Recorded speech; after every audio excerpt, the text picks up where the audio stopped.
Friends, ಎಲ್ರಿಗೂ ನಮಸ್ಕಾರ. ಜ್ಞಾನಗಂಗೋತ್ರಿ ಸಂಸ್ಥೆಯ ಇನ್ಕ್ವೆಸ್ಟ್ ಪ್ರಚಲಿತ ಘಟನೆಗಳ ಸರಣಿಗೆ ತಮ್ಮೆಲ್ಲರಿಗೂ ಮತ್ತೊಮ್ಮೆ ಸ್ವಾಗತ. ಸೊ ಇವತ್ತು ನಾವು ಸಂಚಿಕೆ ಸಂಖ್ಯೆ 679 ಡಿಸ್ಕಸ್ ಮಾಡ್ತಾ ಇದ್ದೇವೆ. ದಿನಾಂಕ 19 ಏಪ್ರಿಲ್ 2024. ಸೊ ಇವತ್ತಿನ ಅಪ್ಡೇಟ್ಸನ್ನು ಡಿಸ್ಕಸ್ ಮಾಡೋದಕ್ಕಿಂತ ಮುಂಚೆ ಕಳೆದ ಸಂಚಿಕೆಯ 2 ಪ್ರಶ್ನೆಗಳ ಉತ್ತರಗಳು, ಪ್ರಶ್ನೆ ಸಂಖ್ಯೆ 1ಕ್ಕೆ ಆಪ್ಷನ್ ಡಿ ಮತ್ತು ಪ್ರಶ್ನೆ ಸಂಖ್ಯೆ 2ಕ್ಕೆ ಆಪ್ಷನ್ ಸಿ ಸರಿ ಉತ್ತರವಾಗಿರುತ್ತೆ. ಹಾಗಿದ್ರೆ ಇವತ್ತಿನ ಮೊದಲನೇ ಪ್ರಶ್ನೆಗೆ ಬರೋಣ. ಗ್ಲೋಬಲ್ ಫಾರೆಸ್ಟ್ ವಾಚ್ ಪ್ರಕಾರ ಭಾರತವು 2000ದಿಂದ 2023ರವರೆಗೆ ಎಷ್ಟು ಮಿಲಿಯನ್ ಹೆಕ್ಟೇರ್ ಮರಗಳ ಹೊದಿಕೆಯನ್ನ ಕಳೆದುಕೊಂಡಿದೆ? So according to the global forest watch, how many million hectares of tree cover did India lose from 2000 to 2023? So ನಾನು ಮಾತಾಡ್ತಾ ಇರ್ತಕ್ಕಂಥದ್ದು ನಮ್ಮ ಭಾರತ ದೇಶದಲ್ಲಿರ್ತಕ್ಕಂಥ ಟ್ರೀ ಕವರ್ ಆಗಿರುತ್ತೆ. ಸೊ ಸಿಂಪಲ್ ಆಗಿ ಹೇಳೋದಾದ್ರೆ ಅರಣ್ಯ ಅಂತ ಹೇಳ್ಬೋದಾಗಿರುತ್ತೆ. ಸೊ 3 ವರ್ಷಗಳಲ್ಲಿ ಅಂದ್ರೆ 2000ನೇ ಇಸ್ವಿಯಿಂದ 2023ರವರೆಗೆ ಎಷ್ಟು ಅರಣ್ಯವನ್ನ ನಾವು ಕಳೆದುಕೊಂಡಿದ್ದೇವೆ ಅಂತಕ್ಕಂಥ ಮಾಹಿತಿಯನ್ನ ಗ್ಲೋಬಲ್ ಫಾರೆಸ್ಟ್ ವಾಚ್ ನಿಂದ ಕೊಟ್ಟಿರ್ತಾರೆ. ಸೊ ಅದಕ್ಕೆ ಉತ್ತರ ಏನು ಅಂದ್ರೆ 2.33 ಮಿಲಿಯನ್ ಹೆಕ್ಟೇರ್ಸ್ ಅಷ್ಟು ಟ್ರೀ ಕವರ್ ಅನ್ನ ನಾವು 3 ವರ್ಷಗಳಲ್ಲಿ ಕಳೆದುಕೊಂಡಿರ್ತಕ್ಕಂಥದ್ದನ್ನ ನಾವು ನೋಡಬಹುದಾಗಿರುತ್ತೆ. ಸೊ ಈ ಒಂದು ಆರ್ಟಿಕಲ್ ಅಲ್ಲಿ ನಾವು ಗ್ಲೋಬಲ್ ಫಾರೆಸ್ಟ್ ವಾಚ್ ಕೊಟ್ಟಿರ್ತಕ್ಕಂಥ ಸಂಪೂರ್ಣ ಮಾಹಿತಿಯನ್ನ ಡಿಸ್ಕಸ್ ಮಾಡ್ತಾ ಬರೋಣ. ಸೊ ಈ ಒಂದು ಮಾಹಿತಿಯ ಪ್ರಕಾರ ಲಾಸ್ಟ್ 3 ಇಯರ್ಸ್ ಅಲ್ಲಿ ಅಂದ್ರೆ 2000ದಿಂದ 2023ರವರೆಗೆ ನಮ್ಮ ಭಾರತ ದೇಶದಲ್ಲಿ ಸಿಗ್ನಿಫಿಕೆಂಟ್ ಲಾಸ್ ಆಫ್ ಫಾರೆಸ್ಟ್ ಅನ್ನ ನಾವು ನೋಡಬಹುದಾಗಿರುತ್ತೆ. ಅಂದ್ರೆ ಅರಣ್ಯ ಪ್ರದೇಶ ಮಹತ್ತರವಾಗಿ ಕಡಿಮೆ ಆಗಿರ್ತಕ್ಕಂಥದ್ದನ್ನ ನಾವು ನೋಡಬಹುದಾಗಿರುತ್ತೆ. ಸೊ ಎಷ್ಟು ಕಡಿಮೆ ಆಗಿದೆ ಅಂತ ಇವರು ಹೇಳ್ತಾ ಇದ್ದಾರೆ ಅಂದ್ರೆ loss of 2.33 million hectares of tree cover, ಅಂದ್ರೆ ಮರಗಳ ಹೊದಿಕೆ ಏನಿರುತ್ತೆ, ಸೊ ಅದರ ಸಂಪೂರ್ಣ ಒಂದು ವಾಲ್ಯೂಮ್ ಏನಿರುತ್ತೆ ಅಥವಾ ಜಿಯೋಗ್ರಫಿಕಲ್ ಏರಿಯಾ ಏನಿರುತ್ತೆ, ಸೊ ಅದರಲ್ಲಿ 2.33 ಮಿಲಿಯನ್ ಹೆಕ್ಟೇರ್ಸ್ ಅಷ್ಟು ಮರಗಳ ಹೊದಿಕೆಯನ್ನ ನಾವು ಕಳೆದುಕೊಂಡಿದ್ದೇವೆ ಅಂತಕ್ಕಂಥ ಮಾಹಿತಿಯನ್ನ ಈ ವರದಿಯಲ್ಲಿ ನೋಡಬಹುದಾಗಿರುತ್ತೆ. ಸೊ ಈ ಒಂದು ವರದಿಯ ಪ್ರಕಾರ ಆ ಫಾರೆಸ್ಟ್ ಕವರ್ ಅಲ್ಲಿ ಒಂದನ್ನ ನಾವು ಏನಂತ ಕರಿತೀವಿ ಅಂದ್ರೆ ಪ್ರೈಮರಿ ಫಾರೆಸ್ಟ್ ಅಥವಾ ಪ್ರಾಥಮಿಕ ಅರಣ್ಯ ಅಂತ ಕರೀತೇವೆ. ಸೊ ಪ್ರಾಥಮಿಕ ಅರಣ್ಯವನ್ನ ಅವರು ವಿಶೇಷವಾಗಿ ಮೆನ್ಷನ್ ಮಾಡ್ತಾರೆ. ಸೊ ಆ ಒಂದು ಸ್ಟ್ಯಾಟಿಸ್ಟಿಕ್ಸ್ ಅನ್ನ ನಾವು ತಿಳ್ಕೊಳ್ಳೋದಕ್ಕಿಂತ ಮುಂಚೆ ಪ್ರೈಮರಿ ಫಾರೆಸ್ಟ್ ಅಂದ್ರೆ ಏನು, ಅದರ ಡೆಫಿನೇಷನ್ ನಮಗೆ ಗೊತ್ತಿರಬೇಕಾಗಿರುತ್ತೆ. ಸೊ ಪ್ರೈಮರಿ ಫಾರೆಸ್ಟ್ ಅನ್ನ ನಾವೇನಂತ ಕರಿತೀವಿ ಅಂದ್ರೆ ನ್ಯಾಚುರಲಿ ರೀಜೆನರೇಟೆಡ್ ಫಾರೆಸ್ಟ್ ಅಂತ ಕರಿತೇವೆ. ನ್ಯಾಚುರಲಿ ಅಂದ್ರೆ ಸ್ವಾಭಾವಿಕವಾಗಿ ಡೆವಲಪ್ ಆಗಿರ್ತಕ್ಕಂಥ ಫಾರೆಸ್ಟ್ ಆಗಿರ್ತವೆ. ಸೊ ಈ ಒಂದು ಫಾರೆಸ್ಟ್ ಅಲ್ಲಿ ನಾವು ನೇಟಿವ್ ಟ್ರೀಸ್ ಅನ್ನ ಮಾತ್ರ ನಾವು ನೋಡಬಹುದಾಗಿರುತ್ತೆ, ಅಂದ್ರೆ ಸ್ಥಳೀಯವಾದ ಮರಗಳನ್ನ ಮಾತ್ರ ನಾವು ನೋಡಬಹುದಾಗಿರುತ್ತೆ. ಸೊ ಈ ಒಂದು ಪ್ರದೇಶ ಏನಿರುತ್ತೆ ಅಲ್ಲಿ ಹ್ಯೂಮನ್ ಆಕ್ಟಿವಿಟೀಸ್ ಅಂತಕ್ಕಂಥದ್ದು ತುಂಬಾ ನೆಗ್ಲಿಜಿಬಲ್ ಆಗಿರುತ್ತೆ, ಅಂದ್ರೆ ಮಾನವನ ಹಸ್ತಕ್ಷೇಪ ಅಂತಕ್ಕಂಥದ್ದು ತುಂಬಾ ನೆಗ್ಲಿಜಿಬಲ್ ಆಗಿರ್ತಕ್ಕಂಥ ಅರಣ್ಯ ಪ್ರದೇಶವಾಗಿರುತ್ತೆ. ಸೊ ಯಾವಾಗ ಹ್ಯೂಮನ್ ಇಂಟರ್ವೆನ್ಷನ್ ಇರೋದಿಲ್ಲ, ಸೊ ಆ ಒಂದು ಪ್ರದೇಶ ಏನಾಗಿರುತ್ತೆ ಅಂದ್ರೆ ecological process are not significantly disturbed ಆಗಿರುತ್ತೆ, ಅಂದ್ರೆ ಅಲ್ಲಿರ್ತಕ್ಕಂಥ ಪರಿಸರ ವ್ಯವಸ್ಥೆ ಯಾವುದೇ ರೀತಿಯ ಅಡಚಣೆಗೆ ಒಳಗೊಳ್ಳದೆ ಇರತಕ್ಕಂಥ ಪ್ರದೇಶವನ್ನ ನಾವು ಪ್ರೈಮರಿ ಫಾರೆಸ್ಟ್ ಅಂತ ಕರೀತೇವೆ. ಹಾಗಿದ್ರೆ ಸೊ ಟೋಟಲ್ ಲಾಸ್ ನಾವೇನ್ ಮಾಡ್ಕೊಂಡಿದ್ದೇವೆ ಅಂದ್ರೆ ಅರಣ್ಯ ಹೊದಿಕೆ ಎಷ್ಟು ಲಾಸ್ ಆಗಿದೆ ಅದರಲ್ಲಿ ನಾವು ಕೇವಲ ಪ್ರೈಮರಿ ಫಾರೆಸ್ಟ್ ಅನ್ನ ಕನ್ಸಿಡರ್ ಮಾಡಿದಾಗ 4,14,000 ಹೆಕ್ಟೇರ್ಸ್ ಅಷ್ಟನ್ನ ನಾವು ಪ್ರೈಮರಿ ಫಾರೆಸ್ಟ್ ಅನ್ನ ಕಳೆದುಕೊಂಡಿರ್ತೇವೆ. ಅಂದ್ರೆ 4,14,000 ಹೆಕ್ಟೇರ್ಸ್ ಏನಿರುತ್ತೆ, ಸೊ ಈ ಒಂದು ಕ್ವಾಂಟಿಟಿ ಅಷ್ಟು ಪ್ರೈಮರಿ ಫಾರೆಸ್ಟ್ ಅನ್ನ ನಾವು ಕಳೆದುಕೊಂಡಿರ್ತಕ್ಕಂಥದ್ದನ್ನ ನಾವಿಲ್ಲಿ ನೋಡಬಹುದಾಗಿರುತ್ತೆ. ಹಾಗಿದ್ರೆ ಟೋಟಲ್ ಲಾಸ್ ಅಲ್ಲಿ ನಾವು ಇದನ್ನ ಮಾತ್ರ ಕ್ಯಾಲ್ಕುಲೇಟ್ ಮಾಡಿದಾಗ 4.1% ಅಷ್ಟು ನಾವು ಈ ಒಂದು ಪ್ರೈಮರಿ ಫಾರೆಸ್ಟ್ ಅನ್ನ ಕಳೆದುಕೊಂಡಿರ್ತಕ್ಕಂಥದ್ದನ್ನ ನಾವು ಇಲ್ಲಿ ನೋಡಬಹುದಾಗಿರುತ್ತೆ. ಸೊ ಇದರಿಂದ ನಮ್ಗೆ ಆಗ್ತಕ್ಕಂಥ ಲಾಸ್ ಏನು? ಲಾಸ್ ಸ್ಟ್ರೇಟ್ ಅವೇ ಆ ಕಾರ್ಬನ್ ಸೀಕ್ವೆಸ್ಟರ್ ಅಂತ ಕರಿತೇವೆ. ಅಂದ್ರೆ ನಾವು ಪೊಲ್ಯೂಟ್ ಮಾಡ್ತಕ್ಕಂಥ ಅಂದ್ರೆ ಫಾಸಿಲ್ ಫ್ಯೂಯಲ್ಸ್ ಅನ್ನ ಬರ್ನ್ ಮಾಡಿದಾಗ ಕಾರ್ಬನ್ ಡೈಆಕ್ಸೈಡ್ ಏನು ಉತ್ಪತ್ತಿ ಆಗುತ್ತೆ, ಸೊ ಅದನ್ನ ಅಬ್ಸಾರ್ಬ್ ಆಗ್ತಕ್ಕಂಥ ಕೆಪಾಸಿಟಿ ಕಡಿಮೆ ಆಗುತ್ತೆ.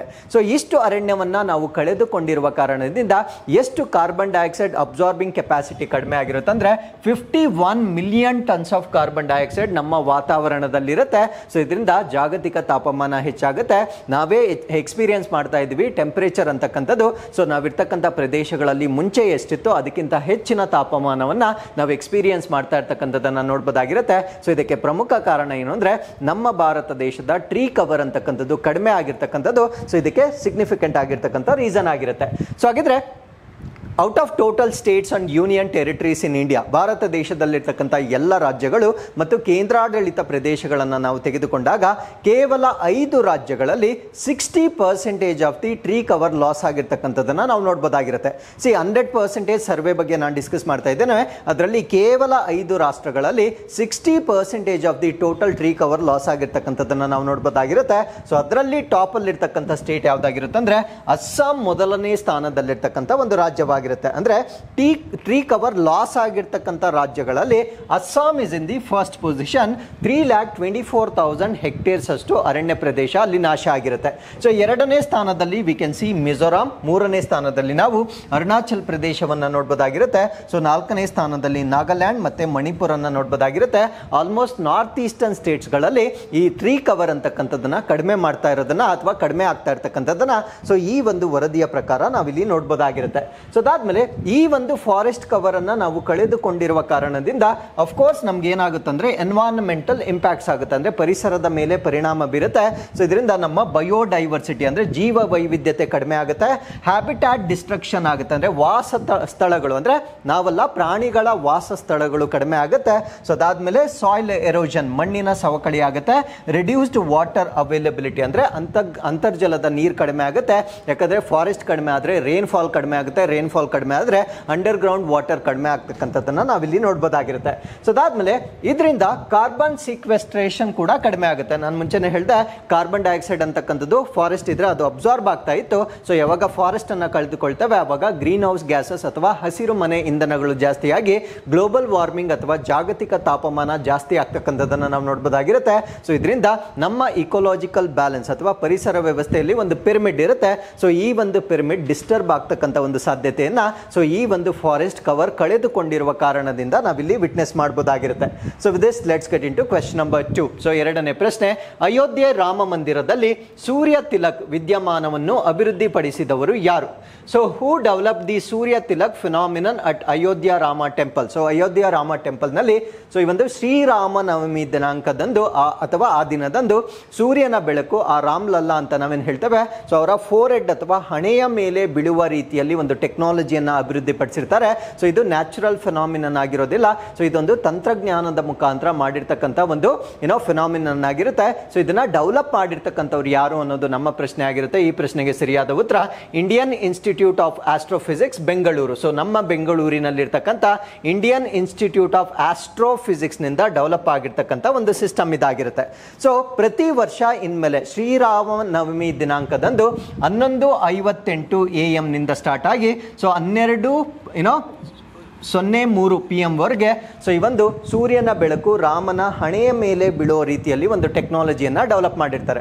ಸೊ ಈ ಒಂದು ಟೆಕ್ನಾಲಜಿಯನ್ನ ಡೆವಲಪ್ ಮಾಡಲಿಕ್ಕೆ ಆ ಗರ್ಭಗೃಹ ಅಂತ ನಾವೇನು ಹೇಳ್ತೇವೆ ಸೊ ಅಲ್ಲಿಂದ ಸೂರ್ಯನ ಬೆಳಕು ಬೀಳಲಿಕ್ಕೆ ಸ್ಟಾರ್ಟ್ ಆಗುತ್ತೆ. ಸೊ ಗರ್ಭಗೃಹದಿಂದ ಸೂರ್ಯನ ಬೆಳಕು ಬೀಳಲಿಕ್ಕೆ ಸ್ಟಾರ್ಟ್ ಆಗುತ್ತೆ. ಸೊ ಅಲ್ಲೇನ್ ಮಾಡಿರ್ತಾರೆ ಅಂದ್ರೆ ಲೆನ್ಸ್ ಮಿರರ್ ಕಾಂಬಿನೇಷನ್ ಅನ್ನ ಇಟ್ಟಿರ್ತಾರೆ. ಅಂದ್ರೆ 4 ಮಸೂರಗಳನ್ನ ಮತ್ತು 4 ಕನ್ನಡಿಗಳನ್ನ ಮಾಡಿರ್ತಾರೆ. ಸೊ ಮಸೂರ ಮತ್ತೆ ಕನ್ನಡಿಗೆ ಇರ್ತಕ್ಕಂಥ ವ್ಯತ್ಯಾಸ ಏನು ಅಂದ್ರೆ ಕನ್ನಡಿಯಲ್ಲಿ ಬೆಳಕು ಬಿದ್ದರೆ ಅದು ರಿಫ್ಲೆಕ್ಟ್ ಆಗುತ್ತೆ, ಮಸೂರದಲ್ಲಿ ಬೆಳಕು ಬಿದ್ದರೆ ಅದು ರಿಫ್ರಾಕ್ಷನ್ ಆಗುತ್ತೆ. ಸೊ ಈ ರೀತಿಯಾಗಿ ಬೆಳಕನ್ನ ಕರೆಕ್ಟ್ ಆಗಿ ಡೈರೆಕ್ಟ್ ಮಾಡ್ತಾರೆ. ಸೊ ಎಲ್ಲಿಗೆ ಡೈರೆಕ್ಟ್ ಮಾಡ್ತಾರೆ ಅಂದ್ರೆ ಸೊ ರಾಮನ ಫೋರ್ ಹೆಡ್ ಅಥವಾ ಹಣೆಯ ಮೇಲೆ ಬೀಳುವ ರೀತಿಯಲ್ಲಿ ಡೈರೆಕ್ಟ್ ಮಾಡ್ತಾರೆ. ಸೊ ಈ ಒಂದು ಪ್ರೋಸೆಸ್ ನಲ್ಲಿ ಅವರು 4 ಮಿರರ್ಗಳನ್ನ ಮತ್ತು 4 ಲೆನ್ಸ್ ಗಳನ್ನ ಯೂಸ್ ಮಾಡಿರ್ತಕ್ಕಂಥದ್ದನ್ನ ನೋಡ್ಬೋದಾಗಿರುತ್ತೆ. ಸೊ ಈ ಒಂದು ಕಾರಣದಿಂದ ಪ್ರತಿ ವರ್ಷ ಶ್ರೀರಾಮ ನವಮಿ ದಿನಾಂಕ ರಾಮನ ಮೇಲೆ ಈ ಫೋರ್ ಹೆಡ್ ಮೇಲೆ ಬೆಳಕು ಬಿಡ್ತಕ್ಕಂಥದ್ದನ್ನ ನಾವಿಲ್ಲಿ ಗಮನಿಸಬಹುದಾಗಿರುತ್ತೆ. ಸೊ ಈ ಒಂದು ಕಾನ್ಸೆಪ್ಟ್ ಅನ್ನ ನಾವೇನಂತ ಕರಿತೀವಿ ಅಂದ್ರೆ ಸೂರ್ಯ ತಿಲಕ್ ಅಂತ ಕರಿತೇವೆ. ಸೊ ಇದನ್ನ ಡೆವಲಪ್ ಮಾಡಿರ್ತಕ್ಕಂಥದ್ದು ಅಯೋಧ್ಯ ರಾಮ ಟೆಂಪಲ್ ನಲ್ಲಿ ಇದನ್ನ ಡೆವಲಪ್ ಮಾಡಿರ್ತಾರೆ. ಸೂರ್ಯನ ಬೆಳಕು ಎಲ್ಲಿ ನ್ಯಾಚುರಲ್ ಆಗಿ ಬೀಳುತ್ತೆ ಅಂದ್ರೆ ಫೋರ್ ಹೆಡ್ ಅಥವಾ ಹಣೆಯ ಮೇಲೆ ಬೀಳ್ತಕ್ಕಂಥ ಒಂದು ಫೆನಾಮಿನನ್ ಇದಾಗಿರುತ್ತೆ. So this event is design to happen every year on Ram Navami. So ಇದು ಬರೀ ಈ ವರ್ಷಕ್ಕೆ ಮಾತ್ರವಲ್ಲ, ಪ್ರತಿ ವರ್ಷ ರಾಮ ನವಮಿ ದಿನಾಂಕದಂದು ಈ ಒಂದು ಫಿನಾಮಿನನ್ ಆಗ್ತಕ್ಕಂಥ ಒಂದು ಟೆಕ್ನಾಲಜಿಯನ್ನ ಅಭಿವೃದ್ಧಿಪಡಿಸಿರ್ತಾರೆ. ಸೊ ಈ ಒಂದು ಟೆಕ್ನಾಲಜಿಯನ್ನ ಅಭಿವೃದ್ಧಿಪಡಿಸಿರ್ತಕ್ಕಂಥವರು Indian Institute of Astrophysics Bengaluru ಇವರ ವತಿಯಿಂದ ಇದನ್ನ ಡೆವಲಪ್ ಮಾಡಿರ್ತಾರೆ. ಸೊ ಇದೊಂದು ಆಟೋನಾಮಸ್ ಬಾಡಿ ಆಗಿರುತ್ತೆ, ಅಂದ್ರೆ ಸ್ವಾಯತ್ತವಾಗಿರ್ತಕ್ಕಂಥ ಒಂದು ಸಂಸ್ಥೆ ಇದಾಗಿರುತ್ತೆ.